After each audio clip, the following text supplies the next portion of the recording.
Hi, cuties and Kapwa. Welcome back to the Tita Talks podcast, the place where ancestral remembrance intersects storytelling.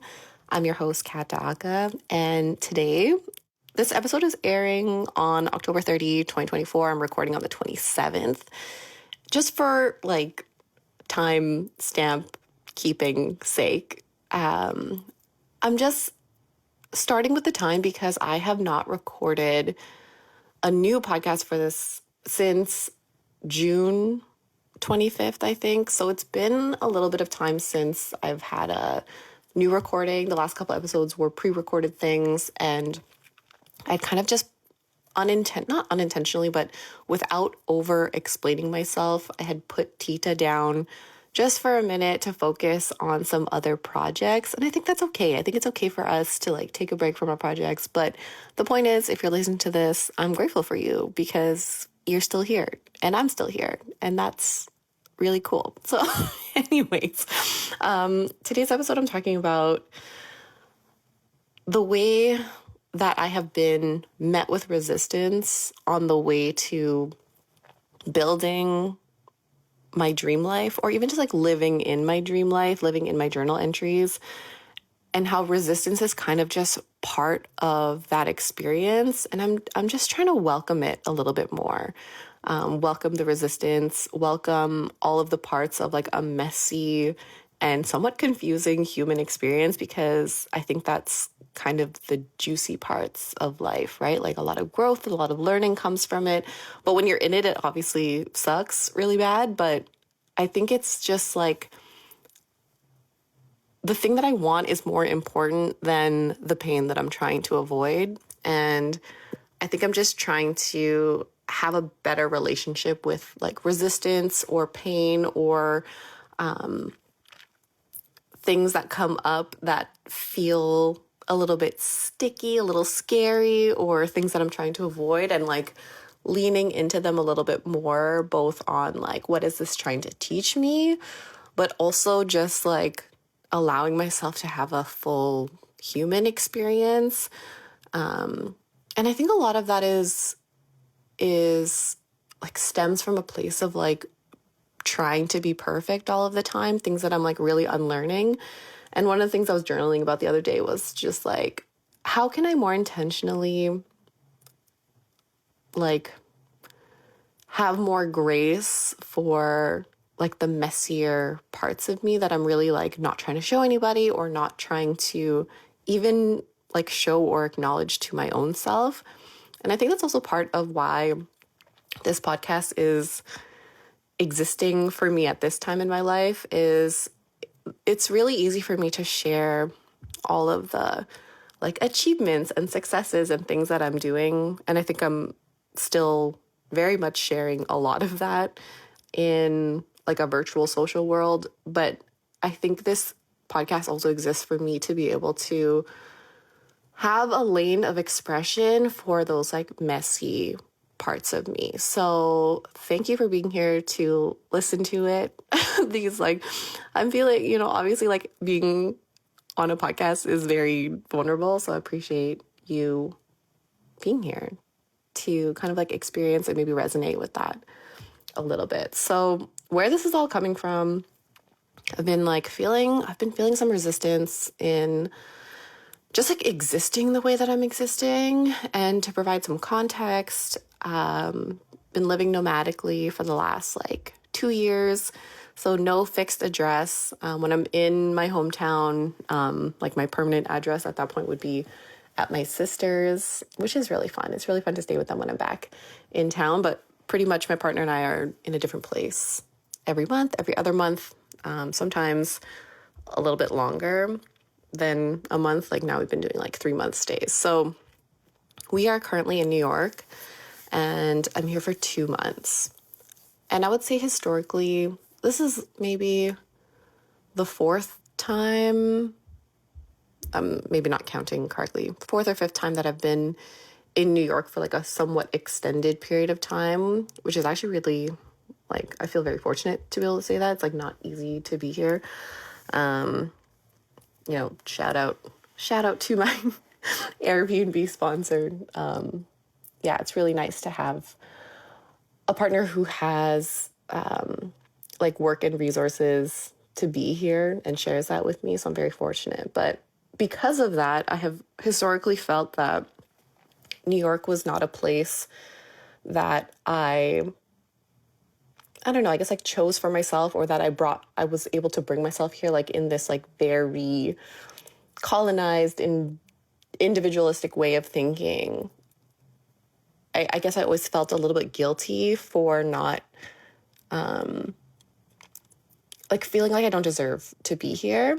And then I had this like thought about New York, and like it's such a big city and the people here are like really cool and very stylish, and I don't know, it's just like very intimidating, I think, to be here.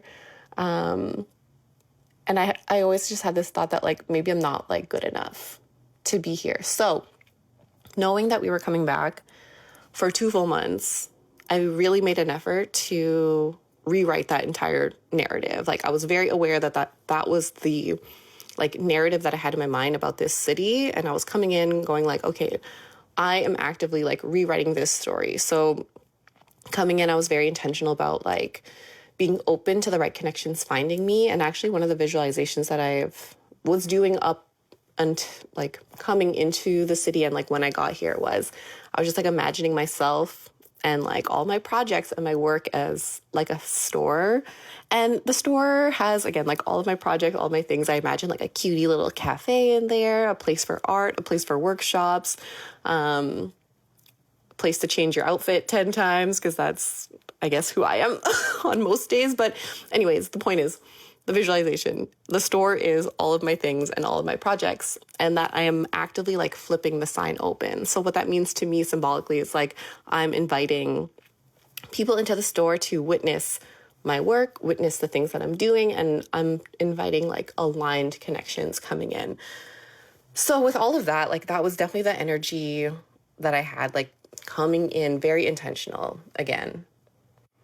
And what was really interesting is kind of right as I got here, I hit the ground running. Like I was invited to a couple of like Filipino founder events, some women's networking events, and I just started connecting very, very quickly with people who were very much, again, like aligned with the work that I'm doing, aligned with the way that I'm living, that kind of thing. And I felt like there was this ease in connections that I was making. I was getting invited to like the openings of like a restaurant soft opening for a dinner, and like it just happened very quickly. And I know for a fact it was because I came in with this like rewritten narrative about the place. And again, like I also thought like the people in New York were standoffish, and again I was like very actively coming in like, no, I deserve to be here. I welcome aligned connections and people who want to align with my work. And I was just like on such a high for the first like 2-3 weeks that we got in. It was my birthday, had such a fun birthday. And this is the part, this is the part where like the resistance comes in. So I'm having this like really great time in New York, and within 3 weeks of being there, I have to return to Toronto for a workshop, which is great. That's such an excellent problem to have. It's like, oh, I have to leave the place that I am to go do another thing that I love so much. And I had to head back to Toronto for literally 40 hours, like a super fast turnaround trip to facilitate a negotiations workshop for an organization that I love, absolutely love so much, super aligned with. I did this workshop for them last year and was asked to return to facilitate it for them again. The workshop is for 35 gender marginalized folks.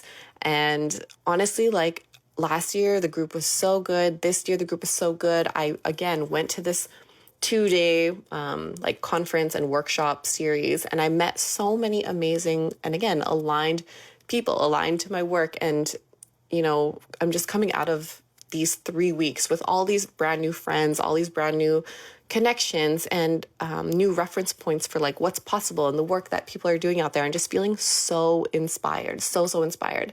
And then on top of all of that, I just came out of like facilitating a 2-hour workshop on a topic that I care about, again, with an organization that I'm very aligned with.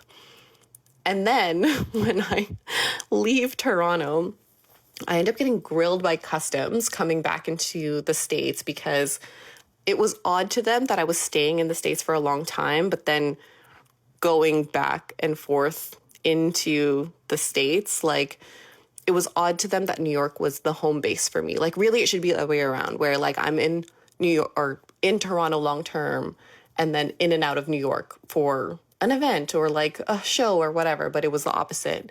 So I ended up getting, like, taken into the back room of the customs thing. And this whole time I'm just like, I'm nervous, but I'm just like, I know that I didn't do anything wrong. So I'm kind of just like, okay, what are we doing here? But I felt a lot of things in that time, like even before they started like grilling me with questions. And basically what ended up happening was the border security person straight up told me that he does not recognize the way that I'm living as a valid way to exist. And that honestly just like shook me. I was so shook afterwards. And I think it was those words exactly, like this entity, the border services, like, we do not recognize the way that you're living as a valid way of living, which caused a lot of like red flags and all of this random questioning. They did allow me back into the States. So it's kind of like, okay, there obviously wasn't an issue, but it was just like, I was so shook by that messaging. And I just like reflect back on the times where I had a full-time job and the job title made sense to people and I had no issues crossing a border because people really understand, like, I'm a teacher or I'm a contract manager at this giant telecoms company. But like the second I come through a border saying like, oh, here's this heart, soul aligned work that I'm doing. I'm like trying to explain the audience it's for, trying to explain what the workshop is. Like they cannot compute. And again, I just felt like so shook. Like, okay, like I actually did question on the plane ride home, like, is what I'm doing a legitimate way to live? Like, he really got to me. And like, there's so much I think that I have since like reflected and unpacked on all of this. And I think part of the reason why I was also like so nervous going through is like, I think that's like a natural point of anxiety for people like crossing the border, like customs people who work at the border, like it's their job to make you nervous, which I think is a shitty way to, I think the way you exist is silly, but I think it's their job to make us anxious. The other thing I was reflecting on is like growing up, I had this real instilled fear of authority, fear of getting in trouble. And again, this like idea of perfectionism, like, oh, I need to like know exactly what to do and what to say. And I can't just like have a like normal human bad day and say the wrong thing, right? So I was just like feeling all these things. And literally when I got back to New York, I started trolling LinkedIn for jobs. Like that's how bad he got to me. I was like, oh, maybe just to like give myself an easy time, I should start looking for jobs. And then I needed to check myself so hard. Like zoom out from this scenario and just like fully check myself on this. And it's like, okay, so you're going to allow this random man at Border Services to dictate the next direction or step of your life. And I was like, okay, that's a wild thought to have, but I just couldn't shake how shook I was from this scenario. So I did a lot of like EFT tapping on it. I did a lot of like just self-reflection on like, why is this so triggering for me? And I felt like he came to question my existence. And I think it just like unearthed a lot of times where I would like share my dreams with somebody or share like, oh, this is, the way I want to live, or like even like sharing with family members, like, oh yeah, so I'm just gonna get rid of my apartment and just travel full time, and the look of like confusion on people's faces. And I think this idea that I have to like justify my existence to someone is so exhausting, and I'm just like over it. Like I'm fatigued from having to justify my existence. But then I kind of just like sat in stillness with that for a little bit. And, if you've ever taken any of my workshops, like the biggest thing I'm asking myself is like, okay, whose voice is that? Whose voice is that that's telling me that I'm like not meant to live this way, or that I should like revert back to a way that I was living before that was palatable for someone like the random man at the border services office. Like, I don't know why I felt like, oh, I should just get back to like the default of what people expect my life to be, or like what an institution is telling me my life should be in order for me to have an easy time. And then it's that resistance, right? So it's like, okay, so I just had this incredible 3 weeks in New York, in Toronto, like just that little piece of like data, the 3 weeks of data that I collected in the last 3 weeks. Like, I would love to extrapolate that and just have that be most of my time, like doing workshops, meeting cool people. Like, that is an okay way to live. Doing it in New York, and like the bi-city life between Toronto and New York, like that would be a totally fine existence for me. Or like, do I revert back to what is expected of me? Do I revert back to a life that's easier to explain to people, or something that's like more palatable for people? And I was kind of just like, oh, if I sit with this knowing and just like, again, ancestor guidance, that type of shit, I know I was not made for a life that is like misaligned with who I am.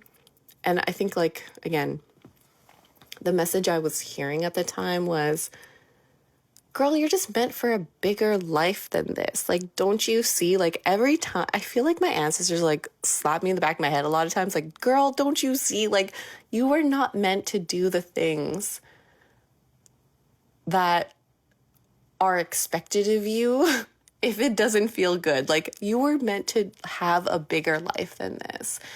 And the other message I was getting too is, it's okay to just like feel bad about something for a little bit, as long as you're not like stewing in it for too long, or as long as it doesn't influence you into reverting back. Because like, that is like systems of oppression 101. Like, how can we make this person feel terrible about the liberated choices that they're making, so that we can get them back on track to return back to like versions of them that are easier to control, right? And I just know I'm meant for bigger things. And in this whole like, okay, so I'm feeling a lot of resistance now, and like, what do I do with that?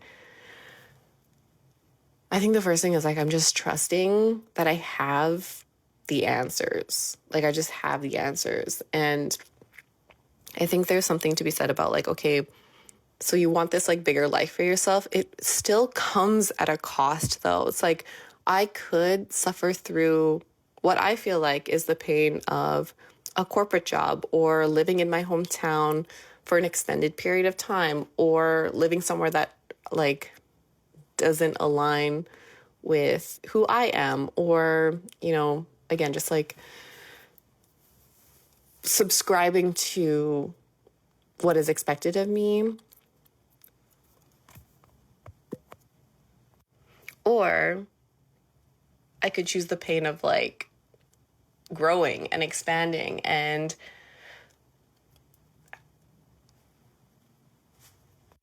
defending, I guess, a new way of living. And even just like the pain of like having to experience something new, like new resistance. And then I was like, oh, so this is all just kind of part of it, right? Like, I can just actually welcome this this experience that feels kind of icky and nerve-wracking, and just know that like it's part of the plan, like it's part of the bigger vision. And like, you know, you just get to choose like what you're willing to suffer for. And it's not even about suffering. I hate using the word suffering, but it very much is like, okay, you can, either way you're going to experience some level of pain in your life. So what is it going to be for is kind of the big question for me.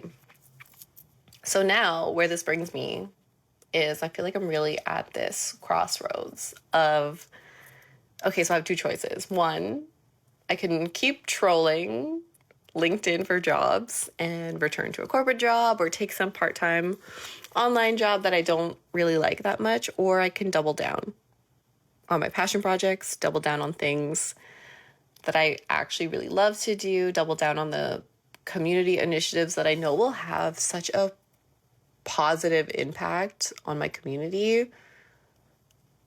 And it's like, okay, so so which direction are you gonna go? And right now I feel like the answer is to double down. And I don't ever want to knock like anyone's choice to revert back to anything. Like if for whatever reason I had to like move back to my hometown, if for whatever reason I had to return to a corporate job to get my finances up, like that's okay. That's all part of the journey too.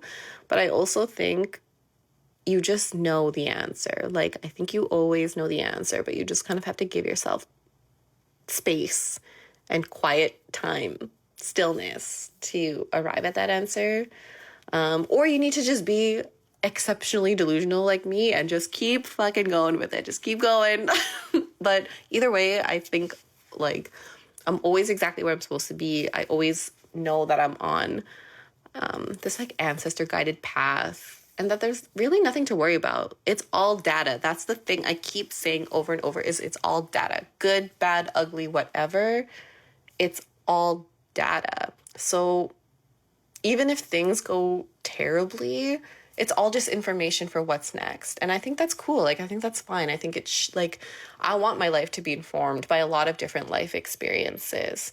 And the other thought that I keep having too is like, these times that feel like struggle or feel difficult or stressful, like it's really for the plot. It's for the plot. Like let the resistance, points of resistance be like for the plot in this movie in which I am the main character, right? I just also imagine myself doing like a YouTube video with so like some kind of like interview with a famous podcaster or something, and I have to talk about this time and how I overcame it, and now like, oh, I'm so massively successful in the thing that I decided to double down in. Do you know what I mean? Like it's for the plot. Like it actually just makes life more interesting. And I know that I have a hard time sometimes reconciling this thought that like, oh, I don't want to suffer and I want an easy life versus having like a healthy amount of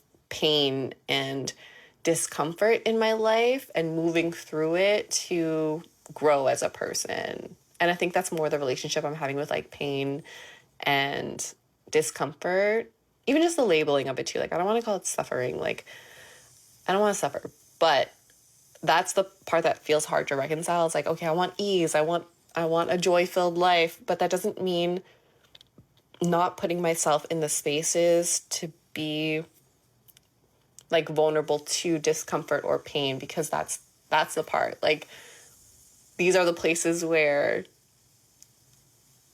like we learn the most about ourselves. And again, it's all data. So I shouldn't fear the times of discomfort. I shouldn't fear the times of resistance. I actually think, and you know, like so many manifestation girlies will say this too, but like the resistance is always going to be on the path to the thing that you want, because like we're really just being tested to see like, is this what you really want? Is this what you really want? And then you have to say it with your chest, which is really scary to do. So yeah, I think I have a different relationship to like resistance and discomfort, pain. This is also coming out of reading Dopamine Nation, which I highly recommend. Really liked that as an audiobook, and just like how pain is actually a necessary part of like our own healthy development, and that seeking to avoid pain all of the time actually can cause like some unhealthy behaviors. So I really like that as like a message around, okay, welcoming the resistance.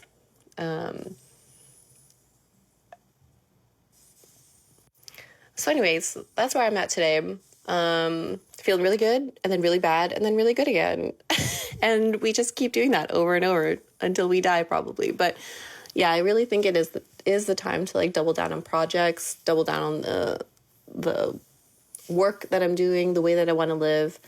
And, you know, I'll just keep y'all posted, right? It's all data. It's all data, and we're all just kind of recording it on the Tita Talks podcast. So hope that's the message of like resistance is okay, or like hitting resistance on the way to your big dreams or big goals is okay. And that we can really change the relationship with resistance to be more about like, it's all data, it's all for the plot. And it all works out all of the time because we are divinely powerful and divinely protected. And that's on some ancestor guidance shit all day, all day. Okay, well, I will keep you posted on how this decision plays out in next month's episode of Tita Talks. We air every Wednesday, last Wednesday of the month on Radyo Kapwa, 2 to 3 p.m. EST. You can catch us there, as well as obviously our other channels on Spotify, and we are now on Apple Podcasts, which is new and exciting for us because I recently got an iPad. Ooh, I'm going to talk about that story soon on the pod, but I recently got an iPad, which means I now have an Apple ID, which means we are also now on Apple Podcasts. So in any case, thank you for listening, and I love you, and I'll see you at I'll see you at the next episode of Tita Talks.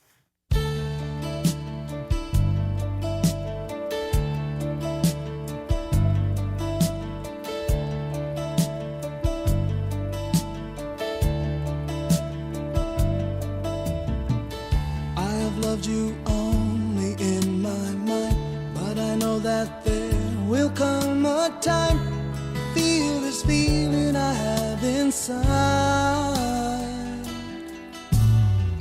You're a hopeless romantic is what they say, falling in and out of love just like a play, memorizing each line, I still don't know what to say. What to say?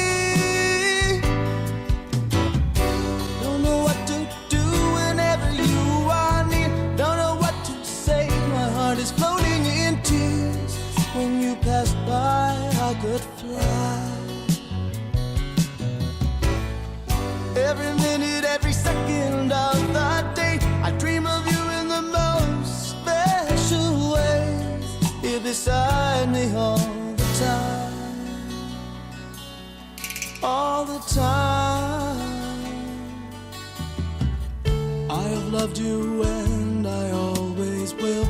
Call it crazy, but I know someday you'll feel this feeling I have for you inside. I'm a hopeless romantic, I know I am. Memorized all the lines, and here I am, struggling for words, I still don't know what to say. What to say? Don't know what to my heart is floating in tears. When you passed by, I could fly. Every minute, every second of the day, I dream of you in the most special way. You're beside me all the time.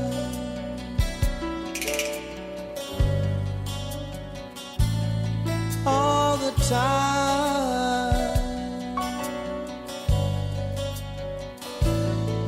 All the time, all the time.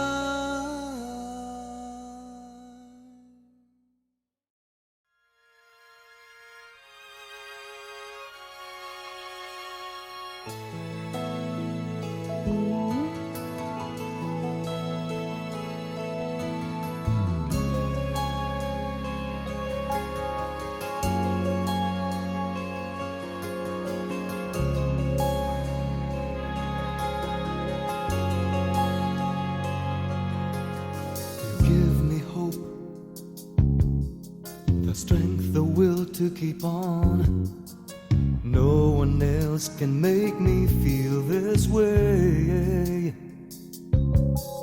and only you can bring out all the best I can do. I believe you turn the tide and make me feel real good inside. You push me up when I'm about to give up. You're on my side when no one seems to listen. And if you go, you know the tears can't help but show. You'll break this heart and tear it apart. Then suddenly the madness starts. It's your smile, your face, your lips that I miss. Those sweet little eyes that stare at me and make me say I'm with you through all the way. 'Cause it's you who fills the emptiness in me. It changes everything, you see, when I know I've got you with me.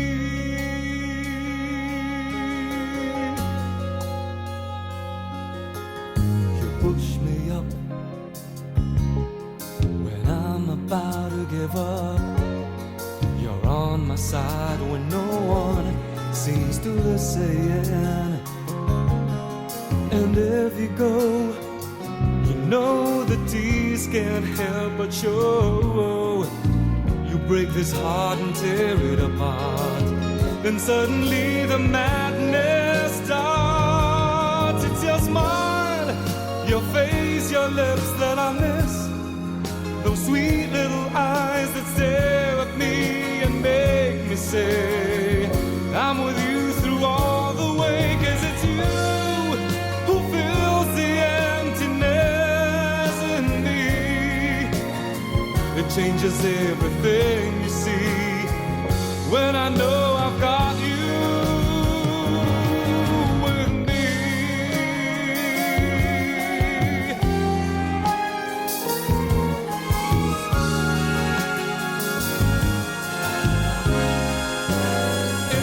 It's your smile, your face, your lips that I miss. Those sweet little eyes that stare at me and make me say I'm with you through all the way. 'Cause it's you who fills the emptiness in me. It changes everything, you see, when I know I've got you with me.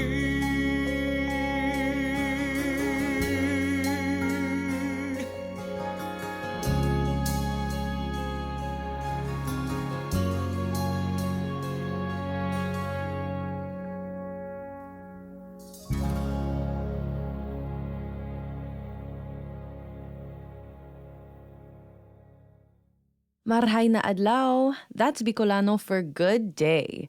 You've just listened to a rerun of last month's Tita Talks as hot Tita Kat juggles the many roles she plays in the Filipino AX community. She is very active on her Instagram, so go make sure to check that out if you love the sound of her voice as much as we do.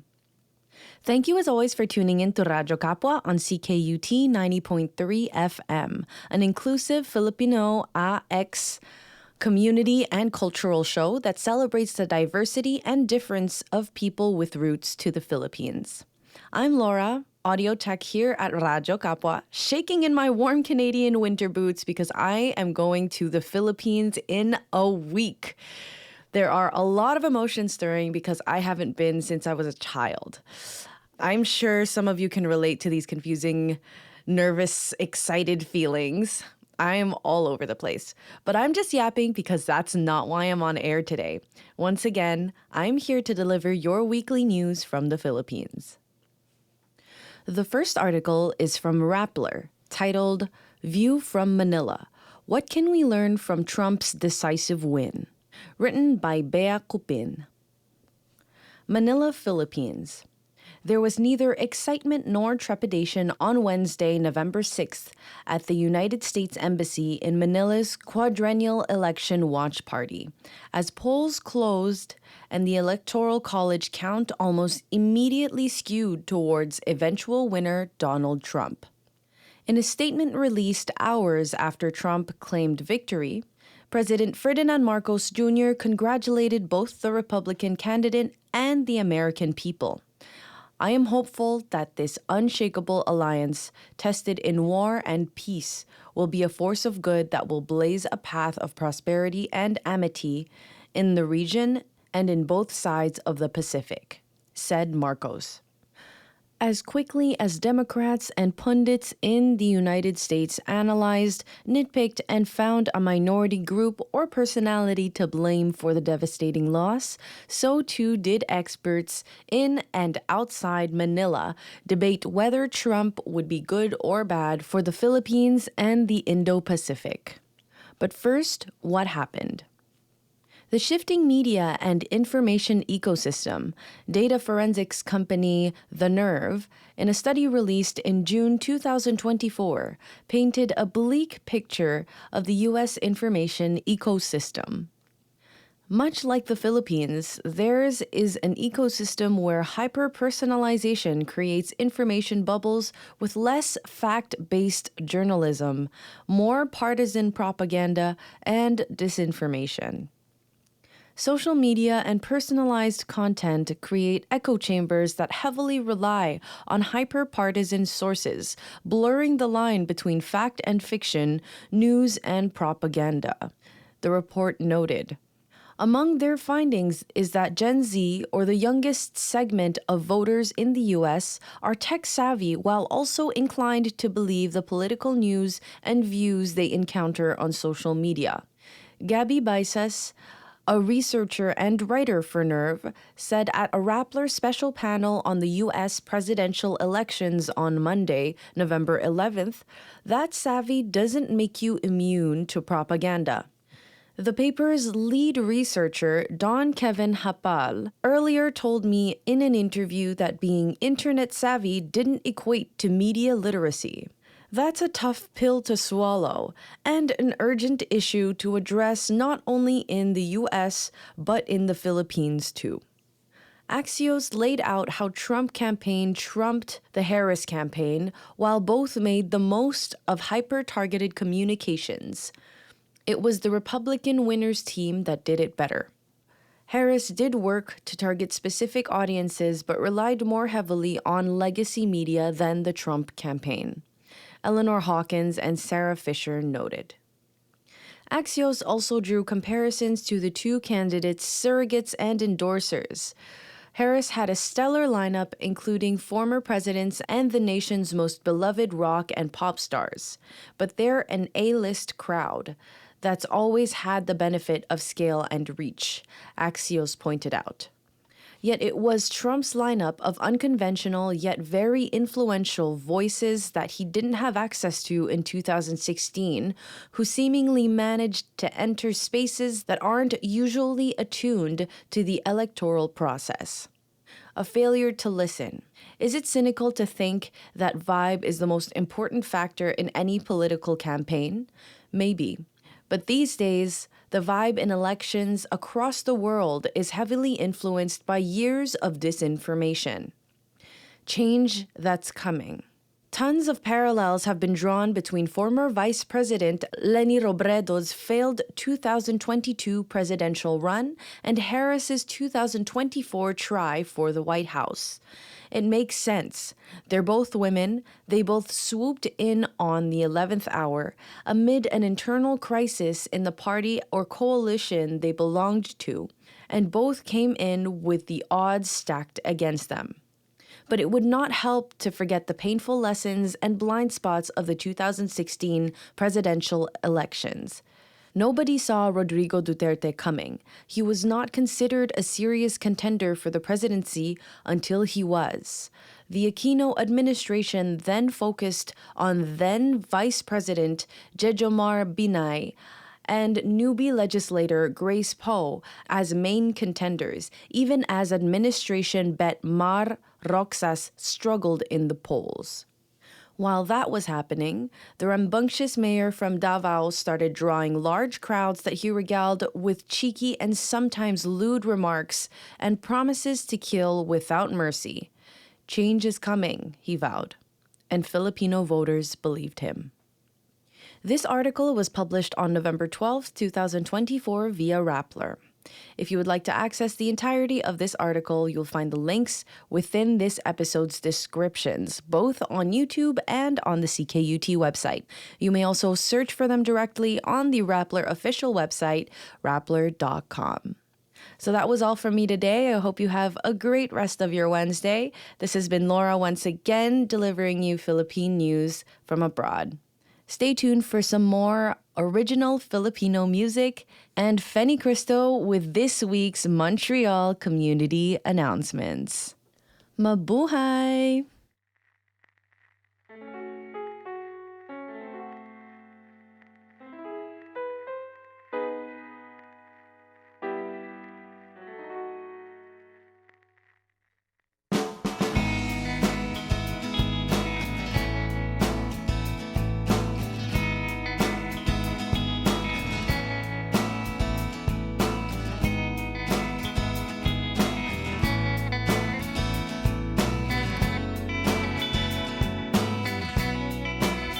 There are times when I'm lying in my bed, how I pillow and cry from this stupid gag, and my eyes are like windshields on a rainy day, almost rubbed down, swelling as I keep on digging my face in this cold hands of mine. Heaven knows how bitter I am, 'cause this angel has flown away from me, leaving me in drunken misery. I should have clipped her wings and made her mine for all eternity. Now this angel has flown away from me, thought I had the strength to set her free. Did what I did because I love her so. Will she ever find her way back home to me?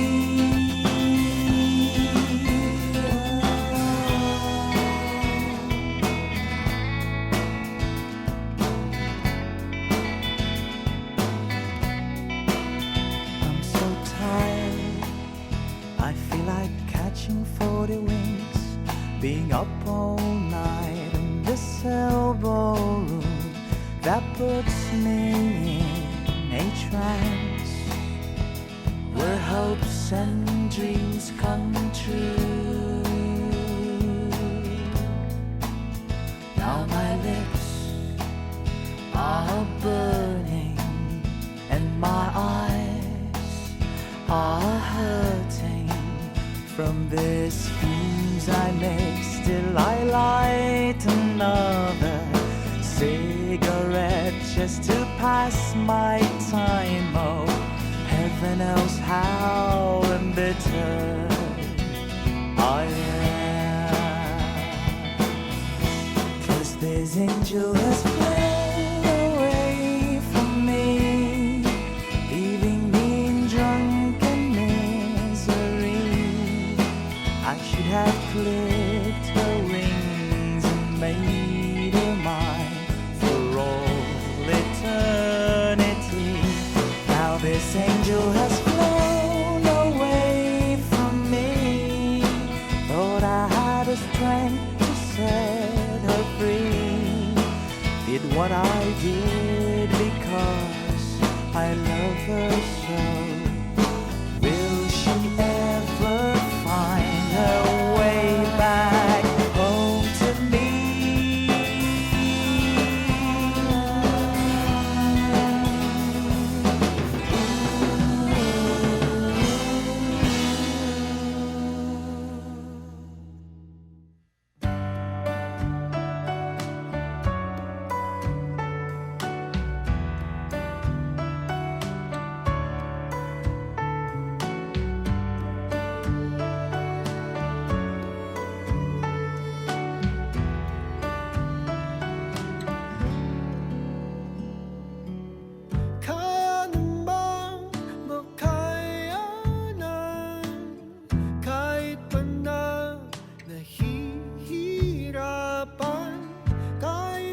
pag natuyo na ang luha, parang naipan ang iyong kandila. Init ay wala,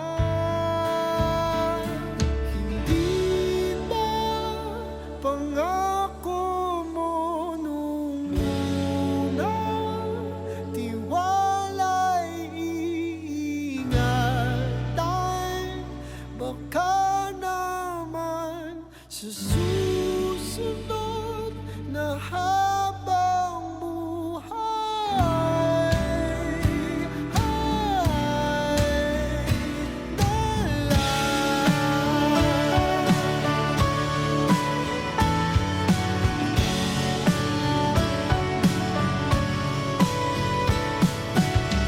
Di talaga inasahang magkagulo, magkagulatan, tahanan, pinagpaguran, sana napunta. Hindi ba pangako mo nung una? Tiwala'y iingatan, baka naman sa susunod na habang buhay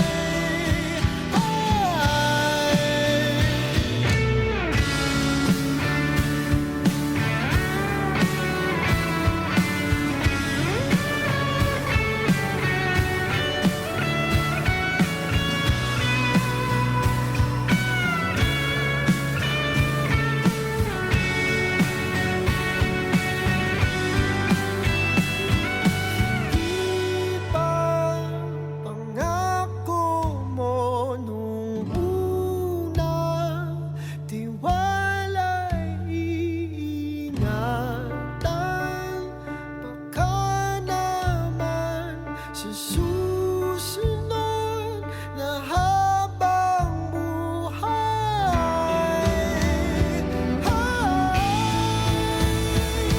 at kahit nabago na ng oras, ang puso may naputas, ikaw pa rin sa susunod na habang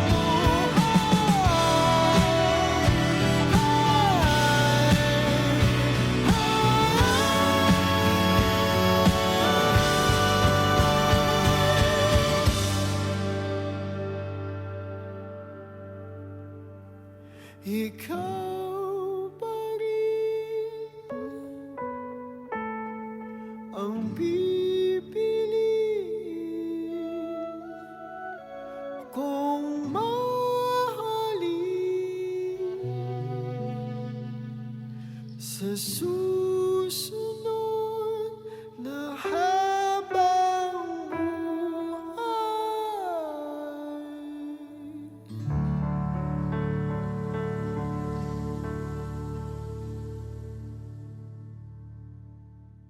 Encore, en retour, vraiment, c'est moi, Fanny Christo, votre animateur, et vous écoutez à Radio Kapwa sur 90.3 FM CKUT.